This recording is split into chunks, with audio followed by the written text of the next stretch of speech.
Whether TikTok has or has not become the newest iteration of a public sphere in today's society could be up for debate. But one thing is certain, users of the platform engage in public discourse, and there has been a certain side of TikTok that has discerned an epidemic.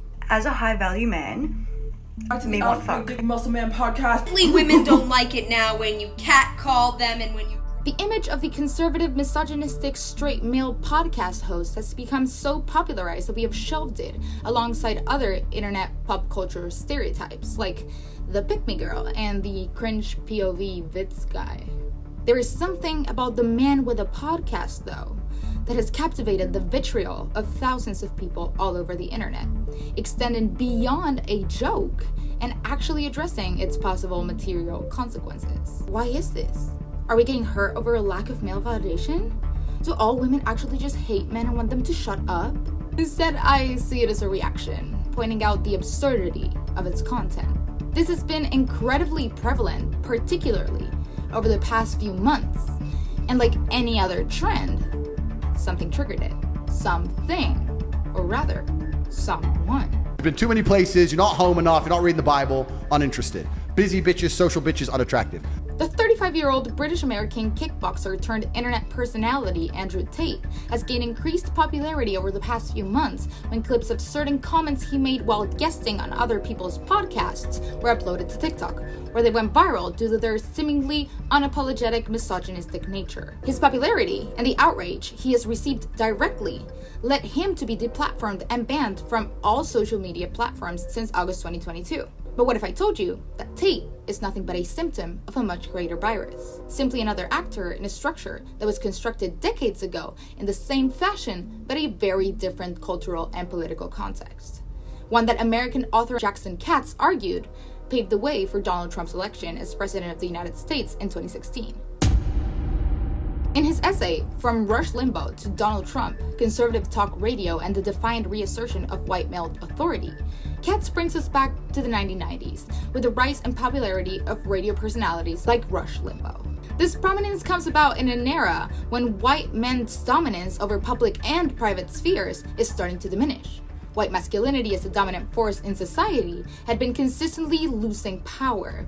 What social and political progressiveness meant for the decentering of white heterosexual men also led to the creation of these spaces and characters that validated men's feelings after they started losing their position in center stage. Conservative radio hosts perpetuated this concept of an idealized world in which the natural order of things falls back on male dominance and white supremacy.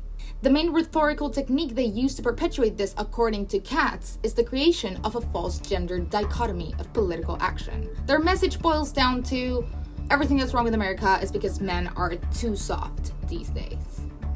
Sound familiar? But in America, it's the richest country in the world. It's a first world problem. All the women get to be stupid and the men get to be pussies because it's just a first world problem. This whole idea of being toxically masculine is absolutely garbage. We need to go and change language at school and rewrite history and do all the shit they're trying to do to make men weak because they think that weak men don't rape. Men and women falling in love and having children and having families are very, very beautiful things as long as it's done correctly, as long as the woman obeys like she's supposed to. So compassion and empathy, particularly in men, are considered expressions of femininity and therefore weakness. The dichotomy separates the public sphere as this rational, logic-driven space for men, and the private as this emotional, gentle, and nurturing place designated for women. Katz argues that this has led to the mere term liberal to be actively feminized to the point where many Democrat politicians have hesitated to identify themselves as such, regardless of gender. After all, we all know there's nothing weaker than being a girl. The sheer vitriol and the rejection of anything remotely feminine is not only of women, but of the concept of the liberal man who has his manhood compromised by their simple support to the women's movement. Beta men, if you will. Because the civilizations that decided to put women in charge don't have a history. You don't know their name because they were destroyed by the ones that did put the men in charge. This has material consequences in politics because it helps define what is the current political sphere. What is the acceptable political image? Is refusing to go to war too soft? Too feminine? Do we just need a man who gets things done? Has a place. There's place for people like Trump, and I currently genuinely believe his place is at the head of the United States of America. Fair enough, but he's become a billionaire, so he ain't stupid. He knows what he's doing. He's become president of the United States. What's wrong with that?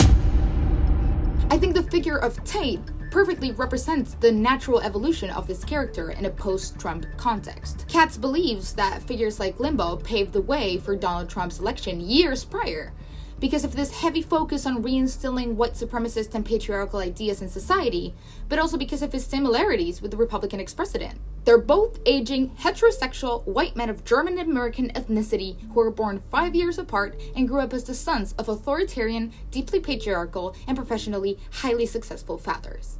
Katz even explicitly says that Trump's appeal to white men is mainly his image as the blue-collar billionaire. My father gave me a small loan of $1 million. I came into Manhattan, and I had to pay him back. When it comes to Tate, the apple doesn't fall far from the tree. Tate constructed his online image not only as this spokesperson for what people online call the manosphere, but through this program called Hustlers University, a sort of pyramid scheme online course aimed at men who want to learn how to hustle. The best possible thing that can happen to somebody is to be born broke and become rich. Regardless of the success of Tate's entrepreneurship, or lack thereof, the message is clear. The blue-collar billionaire Katz refers to is the fantasy of leaders like Trump. A fantasy that is upheld by heteropatriarchy and white supremacy, because as we all know, if we're all billionaires, is anyone really a billionaire? After almost 2 years of Trump's departure from office, in an environment where many people actively condemn it, this fantasy is still alive and thriving. There are people like Tate who keep it going, and kids willing to blindly listen. But we should all be thinking of the children, right?